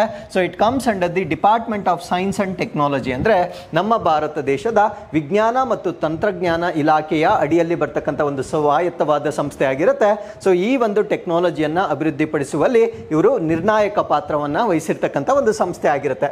ಸೊ ಅವರೇನ್ ಮಾಡ್ತಾರೆ ಅಂದ್ರೆ they conducted calculations of the sons position, ಅಂದರೆ ಆ ಒಂದು ದಿನಾಂಕದಂದು ಸೂರ್ಯನ ಒಂದು ಪೊಸಿಷನ್ ಏನಿರುತ್ತೆ ಅದಕ್ಕೆ ಸಂಬಂಧಪಟ್ಟಂತೆ ಕೆಲವೊಂದು ಕ್ಯಾಲ್ಕುಲೇಷನ್ಸ್ ಅನ್ನ ಮಾಡಿ ಸೊ ಅವರು ಒಂದು ಆಪ್ಟಿಮೈಸ್ಡ್ ಆಪ್ಟಿಕಲ್ ಸಿಸ್ಟಮ್ ಅನ್ನ ಡೆವಲಪ್ ಮಾಡಿರ್ತಾರೆ. ಸೊ ಈ ಒಂದು ಆಪ್ಟಿಕಲ್ ಸಿಸ್ಟಮ್ ನ ಮುಖಾಂತರ ಎಕ್ಸಾಕ್ಟ್ಲಿ ಫೋರ್ ಹೆಡ್ ಮೇಲೆ ಈ ಒಂದು ಸೂರ್ಯನ ಬೆಳಕು ಬೀಳುವ ರೀತಿಯಲ್ಲಿ ಸೊ ಒಂದು ತಂತ್ರಜ್ಞಾನವನ್ನ ಅಭಿವೃದ್ಧಿ ಪಡಿಸಿರ್ತಾರೆ. ಹಾಗಿದ್ರೆ ಸೊ ಇವರೇನೋ ಟೆಕ್ನಾಲಜಿಯನ್ನ ಕೊಟ್ಟಿರ್ತಾರೆ, ಬಟ್ ಅದನ್ನ ಮ್ಯಾನುಫ್ಯಾಕ್ಚರ್ ಮಾಡಿರ್ತಕ್ಕಂಥವ್ರು ಯಾರು ಅಂದ್ರೆ the device was manufactured by the Optica Bengaluru. So Optica, so ಬೆಂಗಳೂರಿನ ಆಪ್ಟಿಕಾ ವತಿಯಿಂದ ಸೊ ಆ ಒಂದು ಡಿವೈಸ್ ಅನ್ನ ಮ್ಯಾನುಫ್ಯಾಕ್ಚರ್ ಮಾಡಲಾಗಿರುತ್ತೆ. So implementation at the site was done by Central Building Research Institute Roorkee. So ಅಲ್ಲಿಗೆ 3 ಜನ ನಮಗೆ ಗೊತ್ತಿರಬೇಕು. ಒಂದು ಟೆಕ್ನಾಲಜಿ ತಂತ್ರಜ್ಞಾನವನ್ನ ಅಭಿವೃದ್ಧಿ ಪಡಿಸಿರ್ತಕ್ಕಂಥವ್ರು, ಅದು ಯಾರು ಅಂತ ಗೊತ್ತಾಯ್ತು. So Indian Institute of astrophysics ಬೆಂಗಳೂರಿನ ವತಿಯಿಂದ ತಂತ್ರಜ್ಞಾನವನ್ನ ಡೆವಲಪ್ ಮಾಡಿರ್ತಾರೆ. ಸೊ ತಂತ್ರಜ್ಞಾನವನ್ನ ಡೆವಲಪ್ ಮಾಡಿದ ನಂತರ ಆ ಡಿವೈಸ್ ಅನ್ನ ಕನ್ಸ್ಟ್ರಕ್ಟ್ ಮಾಡಿರ್ತಕ್ಕಂಥವ್ರು ಯಾರು ಅಂದ್ರೆ ಸೊ ಆಪ್ಟಿಕಾ ಬೆಂಗಳೂರು ವತಿಯಿಂದ ಅದನ್ನ ಆ ಡಿವೈಸ್ ಅನ್ನ ಡೆವಲಪ್ ಮಾಡಿರ್ತಾರೆ. ಸೊ ಅದಾದ್ಮೇಲೆ ಆ ಬಿಲ್ಡಿಂಗ್ ಅಲ್ಲಿ ಅದನ್ನ ಮೌಂಟ್ ಮಾಡಬೇಕು, ಎಕ್ಸಾಕ್ಟ್ಲಿ ಒಂದು ಪೊಸಿಷನ್ ಅಲ್ಲಿ ಮೌಂಟ್ ಮಾಡಬೇಕಾಗಿರುತ್ತೆ. ಸೊ ಅದನ್ನ ಮಾಡಿರ್ತಕ್ಕಂಥವ್ರು Central Building Research Institute Roorkee ವತಿಯಿಂದ ಸೊ ಅದನ್ನ ಎಕ್ಸಾಕ್ಟ್ಲಿ ಪ್ಲೇಸ್ ಮಾಡಿರ್ತಾರೆ. ಸೊ ಇವರು 3 ಜನರ ಕಾಂಟ್ರಿಬ್ಯೂಷನ್ ಇಂದ ಈ ಒಂದು ವಿದ್ಯಮಾನವನ್ನ ಡೆವಲಪ್ ಮಾಡಿರ್ತಾರೆ. So with this let's get into question number 3. ಶನಿಯ ಚಂದ್ರ ಟೈಟಾನ್ಗೆ ನಾಸಾ ಡ್ರ್ಯಾಗನ್ ಫ್ಲೈ ಮಿಷನ್ನ ಪ್ರಾಥಮಿಕ ಉದ್ದೇಶವೇನು? So what is the primary objective of NASA's Dragonfly mission to Saturn's moon Titan? So ನಾನು ಇವತ್ತು ಡಿಸ್ಕಸ್ ಮಾಡ್ತಾ ಇರ್ತಕ್ಕಂಥದ್ದು ಚಂದ್ರನ ಒಂದು natural satellite, I mean to say Saturn, ಶನಿ ಗ್ರಹದ ಒಂದು ನ್ಯಾಚುರಲ್ ಸೆಟಲೈಟ್, ಅದನ್ನು ನಾವು ಟೈಟನ್ ಅಂತ ಕರಿತೇವೆ. ಸೊ ಟೈಟನ್ಗೆ ನಾಸಾದವರು ಒಂದು ಮಿಷನ್ ಅನ್ನು ಮಾಡ್ತಾ ಇದ್ದಾರೆ ಅಥವಾ ಕಾರ್ಯಾಚರಣೆಯನ್ನು ಮಾಡ್ತಾ ಇದ್ದಾರೆ. ಸೊ ಆ ಒಂದು ಕಾರ್ಯಾಚರಣೆಯನ್ನು ನಾವೇನಂತ ಕರಿತೀವಿ ಅಂದ್ರೆ ಡ್ರ್ಯಾಗನ್ ಫ್ಲೈ ಮಿಷನ್ ಅಂತ ಕರಿತೇವೆ. ಫಾರ್ ಎಕ್ಸಾಂಪಲ್ ನಿಮಗೆ ಡ್ರ್ಯಾಗನ್ ಫ್ಲೈ ಮಿಷನ್ ಅನ್ನ ಯಾರು ಮಾಡಿದ್ದು ಅಂತ ನಿಮ್ಗೆ ಏನಾದರೂ ಆಪ್ಷನ್ ಕೊಟ್ಟಾಗ ನಾಸಾ ಅಂತ ಚೆನ್ನಾಗಿ ನೆನ್ಪಿಟ್ಕೊಳ್ಬೇಕಾಗಿರುತ್ತೆ. ಸೊ ಡ್ರ್ಯಾಗನ್ ಅಂದ ಕೂಡಲೇ ನಮಗೆ ಚೈನಾ ಜ್ಞಾಪಕ ಬರ್ತಕ್ಕಂಥದ್ದು ಕ್ವೈಟ್ ಕಾಮನ್ ಆಗಿರುತ್ತೆ. But remember, Dragonfly mission ಅನ್ನ ಮಾಡ್ತಾ ಇರ್ತಕ್ಕಂಥವ್ರು ನಾಸಾದವರು ಏನಕ್ಕೋಸ್ಕರ ಮಾಡ್ತಾ ಇದ್ದಾರೆ ಅಂದ್ರೆ to study moon of the Saturn, ಶನಿ ಗ್ರಹದ ಒಂದು ಚಂದ್ರನನ್ನ ಅಧ್ಯಯನ ಮಾಡ್ತಕ್ಕಂಥದ್ದು ಸೊ ಇದರ ಉದ್ದೇಶವಾಗಿರುತ್ತೆ. ಸೊ ಚಂದ್ರನನ್ನ ಅಧ್ಯಯನ ಮಾಡ್ತಾ ಇದ್ದಾರೆ ಅಂತ ಗೊತ್ತಾಯ್ತು, ಬಟ್ ಚಂದ್ರನಲ್ಲಿ ಏನನ್ನ ಸ್ಟಡಿ ಮಾಡ್ತಾ ಇದ್ದಾರೆ ಅನ್ನೋದು ನಮ್ಮ ಪ್ರಶ್ನೆ ಆಗಿರುತ್ತೆ. ಸೊ ಈ ಪ್ರಶ್ನೆಗೆ ಸರಿಯಾದ ಉತ್ತರ ಪ್ರೀಬಯೋಟಿಕ್, ರಾಸಾಯನಿಕ ಪ್ರಕ್ರಿಯೆಗಳನ್ನು ಅನ್ವೇಷಣೆ ಮಾಡಲು ಮತ್ತು ಜೀವನದ ಕುರುಹುಗಳನ್ನು ಹುಡುಕಲು, ಅಂದ್ರೆ to investigate prebiotic chemical process and search for signs of life ಅಂತಕ್ಕಂಥದ್ದು ಇದರ ಒಂದು ಉದ್ದೇಶವಾಗಿರುತ್ತೆ. ಸೊ ನಾನು ಡಿಸ್ಕಸ್ ಮಾಡ್ತಾ ಇರ್ತಕ್ಕಂಥ ಮಿಷನ್ ಅನ್ನು ನಾವೇನಂತ ಕರಿತೀವಿ ಅಂದ್ರೆ NASA's Dragonfly rotorcraft mission ಅಂತ ಕರಿತೇವೆ. ಇದಕ್ಕೆ ಯಾಕೆ ನಾವು ರೋಟರ್ ಕ್ರಾಫ್ಟ್ ಅಂತ ಕರಿತೇವೆ ಅಂದ್ರೆ ಸೊ ಆ ಒಂದು ಡಿವೈಸ್ ಅಥವಾ ಮಿಷನ್ ಅನ್ನು ನಾವಿಲ್ಲಿ ನೋಡಬಹುದಾಗಿರುತ್ತೆ. ಸೊ ಇಲ್ಲಿ ಡ್ರೋನ್ ಅಲ್ಲಿ ಯೂಸ್ ಮಾಡ್ತಕ್ಕಂಥ ಒಂದು ಫ್ಯಾನ್ಸ್ ಹೇಗಿರುತ್ತೆ ಅದೇ ರೀತಿಯ ಫ್ಯಾನ್ಸ್ ಅನ್ನ ಈ ಒಂದು ಡಿವೈಸ್ ನಲ್ಲಿ ಬಳಕೆ ಮಾಡಿರುವ ಕಾರಣದಿಂದ ಸೊ ಇದನ್ನ ನಾವು ರೋಟರ್ ಕ್ರಾಫ್ಟ್ ಮಿಷನ್ ಅಂತ ಕರಿತೇವೆ. ಸೊ ಈ ಒಂದು ಮಿಷನ್ ಅನ್ನ ಏನಕ್ಕೆ ಮಾಡ್ತಾರೆ ಅಂತ ನಾನು ಹೇಳಿದ್ದೇನೆ. ಸೊ ಈ ಒಂದು ಮಿಷನ್ ಅನ್ನ ಮಾಡ್ತಾ ಇರ್ತಕ್ಕಂಥದ್ದು ಸ್ಯಾಟರ್ನ್. ಸೊ ಇಲ್ಲಿ ನಾವು ಶನಿ ಗ್ರಹವನ್ನ ನೋಡಬಹುದಾಗಿರುತ್ತೆ. ಶನಿ ಗ್ರಹದಲ್ಲಿ ಸಾಕಷ್ಟು ನ್ಯಾಚುರಲ್ ಸ್ಯಾಟಲೈಟ್ಸ್ ಅಥವಾ ಸಾಕಷ್ಟು ಚಂದ್ರಗಳನ್ನ ನಾವು ನೋಡಬಹುದಾಗಿರುತ್ತೆ. ಆ ಸಾಕಷ್ಟು ಚಂದ್ರಗಳಲ್ಲಿ ಟೈಟಾನ್ ಕೂಡ ಒಂದಾಗಿರುತ್ತೆ. ಸೊ ಟೈಟಾನ್ ನಲ್ಲಿ ವಾಸಯೋಗ್ಯವಾಗಿರ್ತಕ್ಕಂಥ ಪ್ರದೇಶ ಇದೆಯಾ ಅಥವಾ ಆ ವಾಸಯೋಗ್ಯ ಪ್ರದೇಶ ಕ್ರಿಯೇಟ್ ಆಗ್ತಕ್ಕಂಥ ಏನಾದರೂ ಸೈನ್ಸ್ ಇದೆಯಾ? ಸೊ ಅದನ್ನ ಇನ್ವೆಸ್ಟಿಗೇಷನ್ ಮಾಡಲಿಕ್ಕೆ ಮಾಡ್ತಾ ಇರ್ತಕ್ಕಂಥ ಒಂದು ಮಿಷನ್ ಅನ್ನ ನಾವು ಡ್ರ್ಯಾಗನ್ ಫ್ಲೈ ಅಂತ ಕರಿತೇವೆ. ಸೊ ಇದಕ್ಕೆ ಸಂಬಂಧಪಟ್ಟಂತೆ ಲಾಸ್ಟ್ ಆರ್ಟಿಕಲ್ ಅಲ್ಲಿ ನಾವು ಈ ಒಂದು ಜುಪಿಟರ್ಗೆ ಸಂಬಂಧಪಟ್ಟಂತೆ, ಜುಪಿಟರ್ನ ಯುರೋಪಾಗೆ ಸಂಬಂಧಪಟ್ಟಂತೆ ನಾಸಾದವರು ಇನ್ನೊಂದು ಕಾರ್ಯಾಚರಣೆಯನ್ನ ಮಾಡ್ತಾ ಇದ್ದಾರೆ. ಸೊ ಆ ಒಂದು ಕಾರ್ಯಾಚರಣೆಯನ್ನ ಏನೆಂದು ಕರೀತಾರೆ ಅದನ್ನ ನೀವು ಕಮೆಂಟ್ಸ್ ಅಲ್ಲಿ ತಿಳಿಸಬಹುದಾಗಿರುತ್ತೆ. ಸೊ ಜುಪಿಟರ್ಗೂ ಇದೇ ರೀತಿಯ ಒಂದು ಎಕ್ಸ್ಪೆರಿಮೆಂಟ್ ಅನ್ನ ಮಾಡ್ತಾ ಇದ್ದಾರೆ. ಸೊ ನಾನು ಇವತ್ತು ಡಿಸ್ಕಸ್ ಮಾಡ್ತಾ ಇರ್ತಕ್ಕಂಥದ್ದು ನಾಸಾದ ಒಂದು ನ್ಯಾಚುರಲ್ ಸ್ಯಾಟಲೈಟ್ ಆಗಿರ್ತಕ್ಕಂಥ ಟೈಟಾನ್ಗೂ ಕೂಡ ಸೊ ಇದೇ ರೀತಿಯ ಒಂದು ಎಕ್ಸ್ಪೆರಿಮೆಂಟ್ ಅನ್ನ ಮಾಡ್ತಾ ಇರ್ತಕ್ಕಂಥದ್ದನ್ನ ನಾವಿಲ್ಲಿ ಗಮನಿಸಬಹುದಾಗಿರುತ್ತೆ. ಸೊ ಈ ಒಂದು ಎಕ್ಸ್ಪೆರಿಮೆಂಟ್ ಅನ್ನ ನಾವೇನಂತ ಕರಿತೀವಿ ಅಂದ್ರೆ ಡ್ರ್ಯಾಗನ್ ಫ್ಲೈ ಮಿಷನ್ ಅಂತ ಕರಿತೇವೆ. ಸೊ ಇದನ್ನ ಏನಕ್ಕೆ ಮಾಡ್ತಾ ಇದ್ದಾರೆ ಅಂದ್ರೆ ಸ್ಯಾಟರ್ನ್ಸ್ ಮೂನ್ ಟೈಟಾನ್ ಅಂದ್ರೆ ಶನಿ ಗ್ರಹದ ಚಂದ್ರ ಟೈಟಾನ್ ಅನ್ನ ಅನ್ವೇಷಣೆ ಮಾಡ್ತಕ್ಕಂಥದ್ದು ಈ ಒಂದು ಮಿಷನ್ ನ ಉದ್ದೇಶವಾಗಿರುತ್ತೆ. ಸೊ ಅದರ ಆಬ್ಜೆಕ್ಟಿವ್ ಅಥವಾ ಉದ್ದೇಶವನ್ನ ನಾವು ನೋಡೋದಾದ್ರೆ to study prebiotic chemical processes. Prebiotic ಅಂದ್ರೆ ಏನು? ಪ್ರೀ ಅಂದ್ರೆ ಬಿಫೋರ್, ಸೊ ಬಿಫೋರ್, ಬಯೋಟಿಕ್ ಅಂದ್ರೆ ಲೈಫ್ ಅಂತ ಕರಿತೇವೆ. ಅಂದ್ರೆ ಜೀವನ ಉದ್ಭವ ಆಗುವುದಕ್ಕಿಂತ ಮುಂಚೆ ಅಲ್ಲಿರ್ತಕ್ಕಂಥ ರಾಸಾಯನಿಕ ವಸ್ತುಗಳು ಸಿಗ್ನಿಫಿಕೆಂಟ್ ಆಗಿರುತ್ತೆ. ಸೊ ಹಾಗಿದ್ರೆ ಜೀವನ ಉದ್ಭವ ಆಗುವುದಕ್ಕಿಂತ ಮುಂಚೆ ಅಲ್ಲಿರ್ತಕ್ಕಂಥ ಒಂದು ರಾಸಾಯನಿಕ ಪ್ರಕ್ರಿಯೆಗಳು ಏನಿರುತ್ತೆ ಅದನ್ನ ಅಧ್ಯಯನ ಮಾಡ್ತಕ್ಕಂಥದ್ದು ಇದರ ಉದ್ದೇಶವಾಗಿರುತ್ತೆ. ಸೊ ಇದರ ಜೊತೆಗೆ to search for signs of life, ಅಲ್ಲೇನಾದ್ರೂ ಜೀವನ ಇರ್ತಕ್ಕಂಥ ಅಥವಾ ಜೀವಿಗಳು ವಾಸ ಮಾಡ್ತಕ್ಕಂಥ ಏನಾದ್ರೂ ಸೈನ್ಸ್ ಅಥವಾ ಕುರುಹುಗಳು ಇದಾವೆ ಅಂತಕ್ಕಂಥದ್ದನ್ನ ಸೊ ಅಧ್ಯಯನ ಮಾಡ್ತಕ್ಕಂಥ ಮಿಷನ್ ಅನ್ನ ನಾವು ಡ್ರ್ಯಾಗನ್ ಫ್ಲೈ ಅಂತ ಕರಿತೇವೆ. ಸೊ ಅದಾದ್ಮೇಲೆ tighten is of a particular interest. So ಇವಾಗ ನಮಗೆ ಪ್ರಶ್ನೆ ಬರುತ್ತೆ, ಸೊ ಈ ಒಂದು ಸ್ಯಾಟರ್ನ್ ಅಲ್ಲಿ ಅನೇಕ ಮೂನ್ಸ್ಗಳಿರ್ತವೆ. ಸೊ ಅಷ್ಟು ಮೂನ್ಗಳಿದ್ರು ಕೂಡ ಟೈಟನ್ ಅನ್ನೇ ಯಾಕೆ ಸೆಲೆಕ್ಟ್ ಮಾಡ್ಕೊಂಡಿದ್ದಾರೆ, ಆ ಒಂದು ಪ್ರಶ್ನೆ ನಮ್ಮಲ್ಲಿ ಮೂಡುತ್ತೆ. ಸೊ ಟೈಟನ್ ಅನ್ನೇ ನಾವು ಯಾಕೆ ಸೆಲೆಕ್ಟ್ ಮಾಡ್ಕೊಂಡಿದ್ದೇವೆ ಅಂದ್ರೆ due to its dense atmosphere, ಅಂದ್ರೆ ಅಲ್ಲಿರ್ತಕ್ಕಂಥ ಒಂದು ದಟ್ಟವಾದ ವಾತಾವರಣ ಏನಕ್ಕೆ ಪ್ರಮುಖವಾಗುತ್ತೆ ಅಂದ್ರೆ so which is similar to earth's, ಅಂದ್ರೆ ನಮ್ಮ ಭೂಮಿಯ ವಾತಾವರಣ ಹೇಗಿರುತ್ತೆ ಅದೇ ರೀತಿಯ ವಾತಾವರಣ ಅಲ್ಲಿರ್ತಕ್ಕಂಥದ್ದು. ಸೊ ಈ ಒಂದು ಅನ್ವೇಷಣೆ ಮಾಡಲಿಕ್ಕೆ ಪ್ರಮುಖವಾಗಿರ್ತಕ್ಕಂಥ ಒಂದು ಕಾರಣವಾಗಿರುತ್ತೆ. ಸೊ ಅದ್ರ ಜೊತೆಗೆ its diverse geological features including rivers, lakes and vast dunes of organic material, ಅಂದ್ರೆ ಈ ಒಂದು ಸ್ಯಾಟಲೈಟ್ ನಲ್ಲಿ ನಾವು ನದಿಗಳು, ಸರೋವರಗಳು ಮತ್ತು ಸಾವಯವ ವಸ್ತುಗಳಿಂದ ಮಾಡಲ್ಪಟ್ಟಿರ್ತಕ್ಕಂಥ ವಿಶಾಲವಾಗಿರ್ತಕ್ಕಂಥ ದಿಬ್ಬಗಳನ್ನು ಕೂಡ ನಾವು ನೋಡಬಹುದಾಗಿರುತ್ತೆ. ಸೊ ಇಷ್ಟೆಲ್ಲ ವಾಟರ್ ಬಾಡಿ ಇರುವ ಕಾರಣದಿಂದ ಅಲ್ಲಿ ಜೀವಿಗಳು ವಾಸ ಮಾಡ್ತಕ್ಕಂಥ ಒಂದು ಪಾಸಿಬಿಲಿಟಿ ಇರಬಹುದು ಅಂತಕ್ಕಂಥ ಕಾರಣದಿಂದ ಸೊ ಈ ಒಂದು ಎಕ್ಸ್ಪೆರಿಮೆಂಟ್ ಅನ್ನ ಮಾಡಲಿಕ್ಕೆ ಸ್ಯಾಟರ್ನ್ ನ ಮೂನ್ ಆಗಿರ್ತಕ್ಕಂಥ ಟೈಟನ್ ಅನ್ನ ಆಯ್ಕೆ ಮಾಡಲಾಗಿರುತ್ತೆ. ಸೊ ಈ ಒಂದು ಮಿಷನ್ ಏನಿರುತ್ತೆ ಅದರ ಡಿಸೈನ್ ಅನ್ನ ನಾವೇನಂತ ಕರಿತೀವಿ ಅಂದ್ರೆ ರೋಟರ್ ಕ್ರಾಫ್ಟ್ ಅಂತ ಕರಿತೇವೆ. ಸೊ ಯಾಕೆ ರೋಟರ್ ಕ್ರಾಫ್ಟ್ ಅಂತ ಕರಿತೇವೆ ಅಂದ್ರೆ ಸೊ ಇದರಲ್ಲಿ 8 ರೋಟರ್ಸ್ ಅನ್ನ ಬಳಕೆ ಮಾಡಿರ್ತಾರೆ. So it is going to operate like a large drone. So ದೊಡ್ಡ ಗಾತ್ರದ ಒಂದು ಡ್ರೋನ್ ಏನಿರುತ್ತೆ ಸೊ ಅದರ ರೀತಿಯಲ್ಲಿ ಕಾರ್ಯಾಚರಣೆಯನ್ನ ನಿರ್ವಹಿಸುವ ಕಾರಣದಿಂದ ಸೊ ಇದನ್ನ ನಾವು ರೋಟರ್ ಕ್ರಾಫ್ಟ್ ಅಂತ ಕರಿತೇವೆ. ಸೊ ಇದನ್ನ ಲಾಂಚ್ ಮಾಡಿದ ನಂತರ ಅಂದ್ರೆ ಇದು ಲಾಂಚ್ ಆಗ್ತಕ್ಕಂಥ ದಿನಾಂಕ ಯಾವ್ದಾಗಿರುತ್ತೆ ಅಂದ್ರೆ ಜುಲೈ 2028ಕ್ಕೆ ಲಾಂಚ್ ಮಾಡ್ತಾ ಇದ್ದಾರೆ. ಸೊ ಇವಾಗ ಅದನ್ನು ಇನ್ನು ಡೆವಲಪ್ ಮಾಡ್ತಾ ಇರ್ತಕ್ಕಂಥದ್ದನ್ನ ನಾವಿಲ್ಲಿ ನೋಡಬಹುದಾಗಿರುತ್ತೆ. ಸೊ ಅದಾದ್ಮೇಲೆ ಅರೈವಲ್ ಅಟ್ ಟೈಟನ್, ಸೊ 2028ಗೆ ಲಾಂಚ್ ಮಾಡಿದಾಗ so it is going to reach Titan by 2034, 2034ಕ್ಕೆ ಅದು ಜರ್ನಿ ಮಾಡುತ್ತೆ. ಸೊ ಅದಾದ್ಮೇಲೆ ಈ ಒಂದು ಮಿಷನ್ ನ ಟೋಟಲ್ ಡ್ಯೂರೇಷನ್ ಎಷ್ಟಿರುತ್ತೆ ಅಂದ್ರೆ 2.7 ವರ್ಷಗಳ ಕಾಲ ಒಂದು ಎಕ್ಸ್ಪೆರಿಮೆಂಟೇಷನ್ ಮಾಡ್ತಕ್ಕಂಥ ಒಂದು ಮಿಷನ್ ಅನ್ನ ನಾಸಾದವರು ಈಗ ಪ್ಲಾನ್ ಮಾಡ್ತಾ ಇದ್ದಾರೆ. So with this let's get into question number 4. ದುಬೈನಲ್ಲಿ ಇತ್ತೀಚಿನ ಪ್ರವಾಹಕ್ಕೆ ಸಂಭಾವ್ಯ ಕಾರಣಗಳೆಂದು ಚರ್ಚಿಸಲಾದ ಪ್ರಾಥಮಿಕ ಅಂಶಗಳು ಯಾವುವು?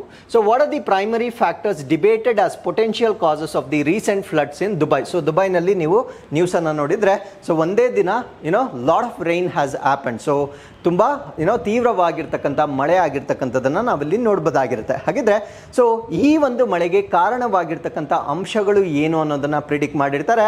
ಸೊ ಆ ಕಾರಣಕರ್ತವಾಗಿರ್ತಕ್ಕಂಥ ಅಂಶಗಳು ಯಾವುದು ಅಂದ್ರೆ ಮೋಡ ಬಿತ್ತನೆಯ ಮೂಲಕ ಕೃತಕ ಮಳೆ. So one reason is artificial rain through cloud seeding ಮಾಡಿರ್ತಾರೆ. ಸೊ ಇನ್ನೊಂದು ಹವಾಮಾನ ಬದಲಾವಣೆ ಅಥವಾ ಕ್ಲೈಮೇಟ್ ಚೇಂಜ್. ಸೊ ಇವೆರಡೂ ಕೂಡ ಕಾರಣವಾಗಿರ್ಬೋದು ಅಂತಕ್ಕಂಥ ಒಂದು ಪ್ರಿಡಿಕ್ಷನ್ ಅನ್ನ ಸೊ ದುಬೈಯಲ್ಲಿ ಆಗಿರ್ತಕ್ಕಂಥ ಮಳೆಗೆ ಮಾಡ್ತಾ ಇರ್ತಕ್ಕಂಥದ್ದನ್ನ ನಾವಿಲ್ಲಿ ನೋಡಬಹುದಾಗಿರುತ್ತೆ. So this is what has happened in Dubai. So in just one day there was lot of rain witnessed in Dubai. So Dubai ಅನ್ನ ನಾವು ಯುನೈಟೆಡ್ ಅರಬ್ ಎಮಿರೇಟ್ಸ್ ನ ಒಂದು ಸಿಟಿ ಆಗಿರುತ್ತೆ. ಸೊ ಈ ಭಾಗದಲ್ಲಿ ನಾವು ದುಬೈ ಅನ್ನ ನಾವು ನೋಡಬಹುದಾಗಿರುತ್ತೆ. ಸೊ ಯುನೈಟೆಡ್ ಅರಬ್ ಎಮಿರೇಟ್ಸ್ ನ ಕ್ಯಾಪಿಟಲ್ ಸಿಟಿಯನ್ನ ನಾವು ಅಬುದಾಬಿ ಅಂತ ಕರಿತೇವೆ. ಸೊ ಈ ಒಂದು UAE ಮೇಲೆ ನಮ್ಮ ಪ್ರಮುಖವಾದ ಒಂದು ರೇಖೆ ಕೂಡ ಹಾದು ಹೋಗಿರುತ್ತೆ. ಸೊ ಅದನ್ನ ನಾವು ಟ್ರಾಪಿಕ್ ಆಫ್ ಕ್ಯಾನ್ಸರ್ ಅಥವಾ ಕರ್ಕಾಟಕ ಸಂಕ್ರಾಂತಿ ವೃತ್ತ ಅಂತ ಕೂಡ ಕರಿತೇವೆ. ಸೊ ಈ ಒಂದು ದುಬೈನಲ್ಲಿ ಈಗ ಎಕ್ಸಸ್ ಮಳೆ ಆಗಿರ್ತಕ್ಕಂಥದ್ದನ್ನ ನಾವು ನೋಡಬಹುದಾಗಿರುತ್ತೆ. ಸೊ ಅಪ್ಡೇಟ್ ಅನ್ನ ನಾವು ಡಿಸ್ಕಸ್ ಮಾಡೋದಾದ್ರೆ ಸೊ ಈ ಒಂದು ಪ್ರದೇಶದಲ್ಲಿ ಆಗಿರ್ತಕ್ಕಂಥ ಒಂದು ಫ್ಲಡ್ಸ್ ಏನಿರುತ್ತೆ so this is due to 2 reasons. One reason ನಮ್ಗೆ ಆಲ್ರೆಡಿ ಗೊತ್ತಾಯ್ತು. So artificial rain through cloud seeding ಅಂದ್ರೆ ಮೋಡ ಬಿತ್ತನೆ ಮಾಡುವ ಮುಖಾಂತರ ಸೊ ಅಲ್ಲಿ ಆಗಿರ್ತಕ್ಕಂಥ ಮಳೆ ಜಾಸ್ತಿ ಆಗಿದೆ ಅಂತ ಹೇಳ್ತಾ ಇದ್ದಾರೆ. ಸೊ ಇನ್ನೊಂದು ಕ್ಲೈಮೇಟ್ ಚೇಂಜ್ ಅಥವಾ ಹವಾಮಾನ ಬದಲಾವಣೆಯನ್ನ ನಾವೇನ್ ನೋಡ್ತಾ ಇದ್ದೇವೆ. ಸೊ ಇದರ ಕಾರಣದಿಂದ ಅಲ್ಲಿ ಮಳೆ ಹೆಚ್ಚಾಗಿರ್ಬೋದು ಅಂತಕ್ಕಂಥ ಒಂದು ಪ್ರಿಡಿಕ್ಷನ್ ಅನ್ನ ಮಾಡ್ತಾ ಇದ್ದಾರೆ. So there was unprecedented rainfall receiving about 25 centimetre ಅಂದ್ರೆ 10 inches ಆಫ್ ರೈನ್ ಅನ್ನ ಕೇವಲ 24 hours ಅಲ್ಲಿ ವಿಟ್ನೆಸ್ ಮಾಡಿರ್ತಕ್ಕಂಥದ್ದನ್ನ ನಾವು ನೋಡಬಹುದಾಗಿರುತ್ತೆ. So nearly the amount is typically gets in 2 years ಅಂದ್ರೆ 2 ವರ್ಷಗಳಲ್ಲಿ ಎಷ್ಟು ಮಳೆ ಆಗುತ್ತೋ ಯು ಕ್ಯಾನ್ ಇಮ್ಯಾಜಿನ್ ನಾವು 2 ವರ್ಷಗಳಲ್ಲಿ ಎಷ್ಟು ಮಳೆ ಆಗುತ್ತೋ ಅಷ್ಟು ಮಳೆ 24 ಗಂಟೆಗಳಲ್ಲಿ ಆಗಿರ್ತಕ್ಕಂಥದ್ದನ್ನ ನಾವಲ್ಲಿ ನೋಡಬಹುದಾಗಿರುತ್ತೆ. ಸೊ ಇದಕ್ಕೆ ರೀಸನ್ ಯಾರು ಪ್ರಿಡಿಕ್ಟ್ ಮಾಡಿದ್ದಾರೆ ಅಂದ್ರೆ UAEs ಅಂದ್ರೆ ಕ್ಲೌಡ್ ಸೀಡಿಂಗ್ ಮಾಡಿರ್ತಕ್ಕಂಥವ್ರು ಯಾರು ಅಂದ್ರೆ UAE ರಾಷ್ಟ್ರದ national centre for meteorology. They conducted cloud seeding operation. So ಮೋಡ ಬಿತ್ತನೆಯನ್ನ ಸೊ ಅಬುದಾಬಿ ಅಥವಾ UAE ಅಲ್ಲಿರ್ತಕ್ಕಂಥ ರಾಷ್ಟ್ರೀಯ ಹವಾಮಾನ ಕೇಂದ್ರವು ಮೋಡ ಬಿತ್ತನೆ ಮಾಡಿರುತ್ತೆ. ಇದು ಒಂದು ರೀಸನ್ ಆಗಿರುತ್ತೆ. ಬರೀ ಮೋಡ ಬಿತ್ತನೆ ಮಾಡಿದ್ರೆ ಅಷ್ಟು ಮಳೆ ಆಗೋದಿಲ್ಲ. ಸೊ ಇದಕ್ಕೆ ಕಾಂಬಿನೇಷನ್ ಆಗಿ ನಾವು ಕ್ಲೈಮೇಟ್ ಚೇಂಜ್ ಏನಿರುತ್ತೆ ಸೊ ಅದನ್ನು ಕೂಡ ಇದಕ್ಕೆ ರೆಸ್ಪಾನ್ಸಿಬಲ್ ಅಂತ ಇಲ್ಲಿ ಹೇಳಲಾಗ್ತಾ ಇದೆ. So human caused climate change ಏನಿದೆ ಸೊ ಅದು ಮತ್ತೆ ಕ್ಲೌಡ್ ಸೀಡಿಂಗ್ ಎರಡೂ ಕೂಡ ಕಂಬೈನ್ ಆಗಿರುವ ಆಗಿರುವ ಕಾರಣದಿಂದ ಅಷ್ಟು ಎಕ್ಸೆಸ್ ಆಫ್ ರೈನ್ ಆಗಿದೆ ಅಂತಕ್ಕಂಥದ್ದನ್ನ ನಾವಿಲ್ಲಿ ನೋಡಬಹುದಾಗಿರುತ್ತೆ. So as I told you before, it is a combination of factors, both climate change ಮತ್ತೆ ಕ್ಲೌಡ್ ಸೀಡಿಂಗ್ ಎರಡೂ ಕೂಡ ಇಷ್ಟು ಎಕ್ಸ್ಟೆನ್ಸಿವ್ ಮಳೆ ಆಗಲಿಕ್ಕೆ ಕಾರಣ ಅಂತ ಹೇಳಲಾಗ್ತಾ ಇದೆ. ಸೊ UAEಯಲ್ಲಿ ಕ್ಲೌಡ್ ಸೀಡಿಂಗ್ ಅಂತ ಕಾನ್ಸೆಪ್ಟ್ ಅನ್ನ ಯಾವಾಗ ಸ್ಟಾರ್ಟ್ ಮಾಡಿದ್ರು? It was in the around 1982, 1982ರ ಆಸುಪಾಸಿನಲ್ಲಿ UAEಯಲ್ಲಿ ಮಳೆ ಬಿತ್ತನೆ ಅಂತಕ್ಕಂಥ ಒಂದು ಕಾನ್ಸೆಪ್ಟ್ ಅನ್ನ ಇಂಟ್ರೊಡ್ಯೂಸ್ ಮಾಡ್ತಾರೆ, aiming to enhance rainfall in the arid region, ಅಂದ್ರೆ ಶುಷ್ಕ ಪ್ರದೇಶಗಳಲ್ಲಿ ಸೊ ಮಳೆ ಹೆಚ್ಚು ಮಾಡ್ತಕ್ಕಂಥ ಉದ್ದೇಶದಿಂದ 1982ರಲ್ಲಿ ಕ್ಲೌಡ್ ಸೀಡಿಂಗ್ ಅನ್ನ ಪ್ರಾರಂಭ ಮಾಡ್ತಾರೆ.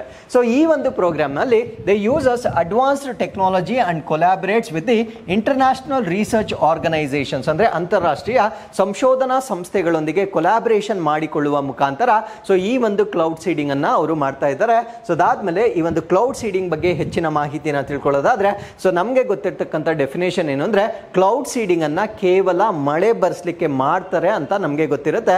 ಬಟ್ ಅದರ ಜೊತೆಗೆ ಇನ್ನೂ ಕೂಡ ಅಡ್ವಾಂಟೇಜಸ್ ಇರುತ್ತೆ. ಇನ್ನೂ ಅಡ್ವಾಂಟೇಜಸ್ ಏನು ಅಂದ್ರೆ, ಸೊ ಕ್ಲೌಡ್ ಸೀಡಿಂಗ್ ಅನ್ನ ನಾವು ವೆದರ್ ಮಾಡಿಫಿಕೇಶನ್ ಟೆಕ್ನಾಲಜಿ ಅಂತ ಕರಿತೇವೆ. ಅಂದ್ರೆ ನಮ್ಮ ಒಂದು ಹವಾಮಾನ ಏನಿರುತ್ತೆ ಸೊ ಅದನ್ನ ಮಾರ್ಪಾಡು ಮಾಡ್ತಕ್ಕಂಥ ಒಂದು ತಂತ್ರಜ್ಞಾನವಾಗಿರುತ್ತೆ.